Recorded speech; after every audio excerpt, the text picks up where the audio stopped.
Now, in one of my recent videos, you would have seen this little guy make several cameos, and that's because this was the only bag I brought with me on our first summer trip. It was a bold and risky move, but as a result of using this bag day in and day out, rain or shine, for over 2 weeks, we've gotten to know each other pretty well, because Lord knows I've always expressed my doubts about the Constance even after buying this, and that's not a good thing considering how expensive these are. Welcome back to a briefcase of luxury, where we love to chat about all things related to life, learning, and luxury. While I have no intentions of quitting my day job as a business professor, I would love to continue to grow this channel, so thank you for being here today. Now, before we jump into the topic, in that video about my summer vacation shopping escapades, I did mention that we visited Sona for the very first time, and while I'm not sold yet, plus I would want to buy pieces in store, and Sona hasn't quite made its way to the US, to the best of my knowledge at least.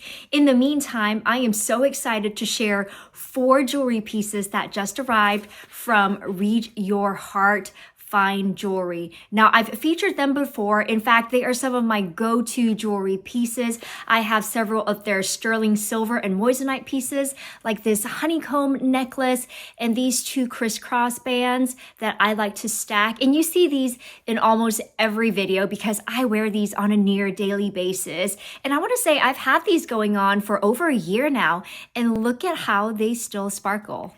I've already gotten sneak peeks of these, and I gotta tell you, they are spectacular. Can we also appreciate the packaging and all the other goodies that their jewelry pieces come with? So not only is the packaging really nicely done, the boxes are really well made, we also have a brand booklet and several silver polishing cloths to keep your jewelry looking nice and fresh. So all in all, 10 out of 10 for their packaging. All right, let's get into the real good stuff. So to complement my honeycomb necklace, we have this beautiful moissanite honeycomb sterling silver stackable ring. Now, all of the rings that I picked up are in a size 4, and I think this is just such a fantastic option if you are wanting to test out this style without dropping a couple of grand. And it may even be a good option to have this as a backup for when you are traveling. You know, I know some people like to have dupe versions of their jewelry, but dupe or not, this is absolutely stunning. And the same goes for this next ring,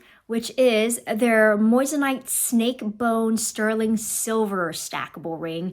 I know it's giving Bulgari Serpenti, but again, I just think it's so nice to test out these styles, since in both of these cases, these do have edges, so you may be leery as to how comfortable these are to wear. So again, fantastic option. And at the same time, the quality on these are so good. Now, the ones I have here are made of sterling silver, and they are priced so well for fine jewelry pieces. But of course, you can also opt to have these in real gold. You can pick your carat weight from 10 to 14 to 18 and your color. So you have the option of yellow, rose, white gold, and platinum. But obviously those options are going to cost a little bit more. Now, this next ring I am so excited about, and it is their round Sona diamond sterling silver eternity ring. So while the majority of Read Your Heart jewelry features moissanite, they do have several other stones, like these Sona diamonds, which is a simulated lab created diamond. And here we have 16 of these little diamonds for a total of 4.8 carat weight,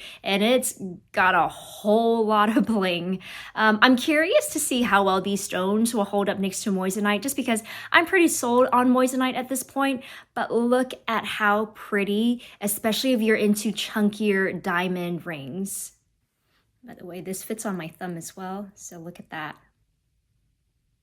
Gorgeous. Let's finish everything off with this moissanite X-shaped sterling silver necklace. Again, for my Sona lovers, this is a beautiful piece. I think it's simple enough and still elegant enough to be worn on its own as a statement piece, but it looks good stacked as well. So what else can I say besides I am a huge fan? So if you haven't given moissanite a try, I highly encourage you to. It's a great alternative to diamonds, and it has very similar properties. So once again, a huge shout out to Read Your Heart. These are stunning pieces that will be joining my everyday stack. And by the way, I know not everyone's going to be a fan of these particular designs that I picked out, but they have a ton of designs, all right? So if you are wanting something more classic or even something more unique, you can scroll for hours. And if you still can't find what you're looking for, they will make custom pieces as well. Now I will have these pieces linked down below, as well as a 15% off site-wide discount code. I think these pieces are well worth the price, especially with the discount. They are so affordable, but yet so well made. Now I'm just gonna leave these pieces on and let's get on with the video. If you are new here, let me go ahead and make some quick introductions. Constance, say hi to YouTube. YouTube, say hi to my Constance 24. She is in Epsom leather in the color Grey Asphalt with gold hardware. And if I recall correctly, I think she's from 2017. Now here's the condition of the buckle. Let's not even pretend she's in perfect condition. And if we open her up, we do have two compartments. Here, let's make this easier for you. We do have two compartments and a couple of different slots. So we have a slot in the first compartment and we have a back zipper pocket that has never been used. And here's the strap situation, all right? Now for most people, this is going to be a shoulder carry bag, either as a long shoulder bag or a doubled up as a short shoulder bag. Now, because I am short, I can still crossbody this without looking silly. But let me first set the scene for how she actually traveled with me. So I did leave my Longchamp tote behind to test out my new $15 Bag Smart travel tote that I bought from Amazon. And essentially all I did was just tuck her in nice and neatly in the corner of the bag. So that still left me with plenty of room for my laptop, my jewelry case, my travel liquids, and all that jazz. So not only did I not check in this bag, I didn't have her in my carry-on suitcase either, so she never left my side while we were traveling. I mean, think about it. This is still a $10,000 bag you're talking about. But with regards to how well she traveled, I mean, that was 100% one of the big selling factors for me. Like, out of all of the Hermes Trinity bags, this is the easiest to travel with because it's so compact with its squared off shape. There are no top handles to worry about getting warped or bent. So all in all, super efficient for packing. And by the way, I love this tote as well. I love the luggage sleeve in the back, the fact that the top completely zips all the way up. We got 3 outer compartments, 2 on the side, 1 drawstring, 1 in the middle. So all in all, it's so much more functional relative to my Longchamp tote. So I will be using her again for our next trip. All right, now let's get on to how she actually did on the trip. So first off, we were clearly traveling to a location where I felt safe using a bag like this, as in I anticipated being surrounded by designer bags. And so by no means did using her make me feel targeted or uncomfortable. In fact, I made a friend while we were traveling because she was wearing her Constance. So you get the picture. Designer bags, a dime a dozen. In fact, the number of Hermes and Chanel bags I saw was truly staggering. Like, why snatch my big old Constance 24 when you can have your pick of Kelly dolls and Croc Birkins, you know what I mean? So as a result, I felt like it was a reasonable decision to have brought this as my one and only travel bag, since I bought this to be a travel bag to go to places where I felt safe using it. So by golly, I was ready to put her to the test, and test her I did. So we are talking about heavy usage for 2 weeks straight from dawn to dusk, miles and miles of sightseeing, walking in crowded places, in empty back alleyways. Like, she's seen and done it all by this point. So not only was she just exposed to the elements which include anything from a light drizzle to heavy downpour, we're also talking about like potential food and drink exposure for like 3, 4, 5 meals a day. Not that I'm trying to get food on her, but you get what I mean. When we're eating out, she's either sitting in my lap, she's on the table, she's hanging off the table. Like, I've definitely had to wipe her down once or twice during a meal when food or liquids would accidentally get on her. And on top of that, she had to carry me and my husband's entire day's worth of essentials and non-essentials. So let's just unpack everything that I've learned about this bag. So first up, Epsom leather was not what I wanted, but it was exactly what I needed. Did I mention the downpour and the food drink spillage? I don't think any of Hermes's other leathers could have stood up to those tests. And when I say downpour, we're talking buckets of water. This bag got soaked to the bone, but because it's in Epsom, there's not a single water spot on her despite her being a lighter color. Now let's say if this bag was made of something like Evercolor or even Swith, which is another leather that I was wanting in a Constance because it would make the bag less boxy. Yeah, I think the bag would have been ruined in that case. So while I'm not rushing to go buy another Epsom leather bag, bag, I think that leather is perfect for how I originally intended to use the bag. So in a way, I'm glad I didn't go for a softer leather.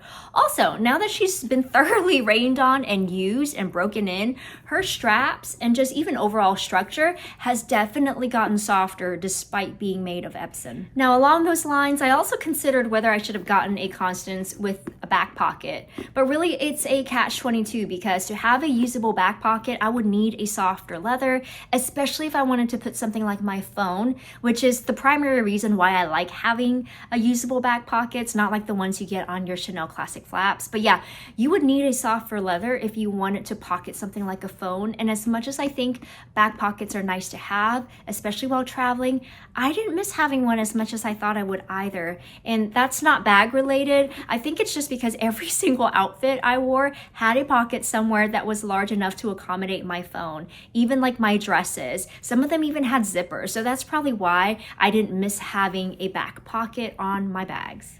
Let's also talk about the clasp. Now, when I first bought the bag, I truly did think there were times I was going to feel more comfortable wearing it flipped around, just to make this bag a little less obnoxious, but that simply did not happen. I tried, I think the first day, but no, like within the hour of leaving the hotel, I just decided to wear it the way it was meant to be worn. Like the hassle of trying to open it wearing it the wrong way around was just not worth it. So really, if you're gonna wear the bag, just wear the bag. Own it, know that the buckle is big and showy, know that it's going to get scratched and banged on. If not, really don't bother buying this, go for something else. But after the first day, I really stopped noticing or caring about it. I stopped trying to be careful with it as well. That's when I knew we've taken our relationship to the next level and I can truly start to enjoy her. And by the way, she really is secure, which is fantastic. And as much as I am in and out of my bag the entire day, I never felt like the buckle slowed me down.